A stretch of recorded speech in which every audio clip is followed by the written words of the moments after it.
തിമോഥെയോസിന് എഴുതിയ രണ്ടാം ലേഖനം അധ്യായം 2. ക്രിസ്തുവിൻ്റെ പടയാളി.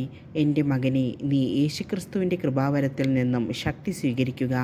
അനേകം സാക്ഷികളുടെ മുമ്പിൽ വെച്ച് നീ എന്നിൽ നിന്ന് കേട്ടവ മറ്റുള്ളവരെ കൂടി പഠിപ്പിക്കാൻ കഴിവുള്ള വിശ്വസ്തരായ ആളുകൾക്ക് പകർന്നു കൊടുക്കുക.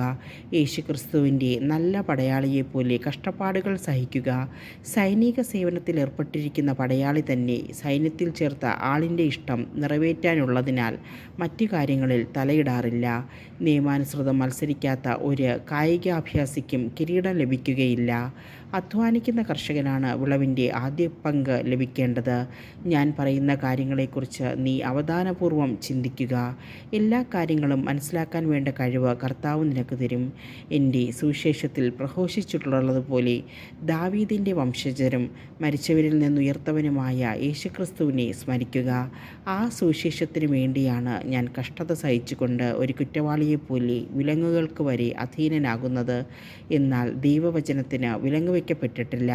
അതിനാൽ തിരഞ്ഞെടുക്കപ്പെട്ടവർ യേശുക്രിസ്തുവിൽ ശാശ്വതവും മഹത്വപൂർണവുമായ രക്ഷ നേടുന്നതിനു വേണ്ടി ഞാൻ എല്ലാം സഹിക്കുന്നു.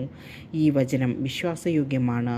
നാം അവനോടുകൂടെ മരിച്ചിട്ടുണ്ടെങ്കിൽ അവനോടുകൂടെ ജീവിക്കും. നാം ഉറച്ചു നിൽക്കുമെങ്കിൽ അവനോടുകൂടി വാഴും. നാം അവനെ നിഷേധിക്കുന്നെങ്കിൽ അവൻ നമ്മെയും നിഷേധിക്കും. നാം അവിശ്വസ്തരായിരുന്നാലും അവൻ വിശ്വസ്തനായിരിക്കും. എന്തെന്നാൽ തന്നെ തന്നെ നിഷേധിക്കുക അവന് സാധ്യമല്ല. വിശ്വസ്ത ഭൃത്യൻ. ഇത് അവരെ അനുസ്മരിപ്പിക്കുക. വാക്കുകളെ ചൊല്ലി തർക്കങ്ങളിൽ ഏർപ്പെടാതിരിക്കാൻ അവരെ ദൈവസന്നിധിയിൽ ഉപദേശിക്കുക. ഇത്തരം തർക്കങ്ങൾ യാതൊരു ഗുണവും ചെയ്യുകയില്ല, ശ്രോതാക്കളെ നശിപ്പിക്കുകയേയുള്ളൂ. സത്യത്തിൻ്റെ വചനം ഉചിതമായി കൈകാര്യം ചെയ്തുകൊണ്ട് അഭിമാനിക്കാൻ അവകാശമുള്ള വേലക്കാരനായി ദൈവത്തിരുമുമ്പിൽ അർഹതയോടെ പ്രത്യക്ഷപ്പെടാൻ ഉത്സാഹപൂർവം പരിശ്രമിക്കുക. ലൗകികമായ വ്യർത്ഥഭാഷണം ഒഴിവാക്കുക, അല്ലെങ്കിൽ അത് ജനങ്ങളെ ഭക്തിരാഹിത്യത്തിലേക്ക് നയിക്കും. ഈ ഭക്തിരഹിതരുടെ സംസാരം ശരീരത്തെ കാർന്നു തിന്നുന്ന വ്രണം പോലെ പടർന്നു പിടിക്കും. ഇക്കൂട്ടത്തിൽപ്പെട്ടവരാണ് ഹ്യുമനയോസും ഫിലേത്തോസും.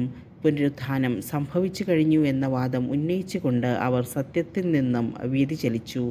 ചിലരുടെ വിശ്വാസത്തെ അവർ തകിടം മറിക്കുകയും ചെയ്യുന്നു. എന്നാൽ ദൈവമർപ്പിച്ച അടിത്തറ ഇളകാതെ നിൽക്കുന്നു.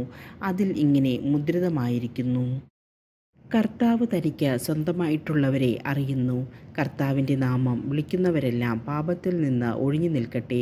ഒരു വലിയ ഭവനത്തിൽ സ്വർണം കൊണ്ടും വെള്ളി കൊണ്ടും തീർത്ത പാത്രങ്ങൾ മാത്രമല്ല, മരം, മണ്ണ് ഇവ കൊണ്ട് തീർത്തവയും ഉണ്ടായിരിക്കും. അവയിൽ ചിലത് മാന്യമായ കാര്യങ്ങൾക്കും ചിലത് മാന്യത കുറഞ്ഞ കാര്യങ്ങൾക്കും ഉപയോഗിക്കുന്നു. ഒരുവൻ നികൃഷ്ടമായ അവസ്ഥയിൽ നിന്ന് തന്നെ തന്നെ ശുദ്ധീകരിക്കുന്നെങ്കിൽ അവൻ ശ്രേഷ്ഠമായ ഉപയോഗത്തിന് പറ്റിയതും ഗൃഹനായകന് പ്രയോജനകരവും ഏതൊരു നല്ല കാര്യത്തിനും ഉപയോഗയോഗ്യവുമായ വിശുദ്ധ പാത്രമാകും. അതിനാൽ യുവസഹജമായ മോഹങ്ങളിൽ നിന്ന് ഓടിയകലുക. പരിശുദ്ധ ഹൃദയത്തോടെ കർത്താവിനെ വിളിക്കുന്നവരോട് ചേർന്ന് നീതി, വിശ്വാസം, സ്നേഹം, സമാധാനം എന്നിവയിൽ ലക്ഷ്യം വയ്ക്കുക. മൂഢവും ബാലിശവുമായ വാദപ്രതിവാദത്തിൽ ഏർപ്പെടരുത്. അവ കലഹങ്ങൾക്കിടയാക്കുമെന്ന് നിനക്കറിയാമല്ലോ. കർത്താവിൻ്റെ ദാസൻ കലഹപ്രിയനായിരിക്കരുത്. എല്ലാവരോടും സൗമ്യതയുള്ളവനും യോഗ്യനായ അധ്യാപകനും ക്ഷമാശീലനുമായിരിക്കണം. എതിർക്കുന്നവരെ അവൻ സൗമ്യതയോടെ തിരുത്തണം. സത്യത്തെക്കുറിച്ചുള്ള പൂർണ്ണ ബോധ്യത്തിലേക്ക് മടങ്ങിവരാനുതകുന്ന അനുതാപം ദൈവം അവർക്ക് നൽകിയെന്ന് വരാം. പിശാച് തൻ്റെ ഇഷ്ടനിർവഹണത്തിനു വേണ്ടി അവരെ അടിമകളാക്കിയിട്ടുണ്ടെങ്കിലും അവൻ സുബോധം വീണ്ടെടുത്ത് ആ കെണിയിൽ നിന്ന് രക്ഷപ്പെട്ടേക്കാം.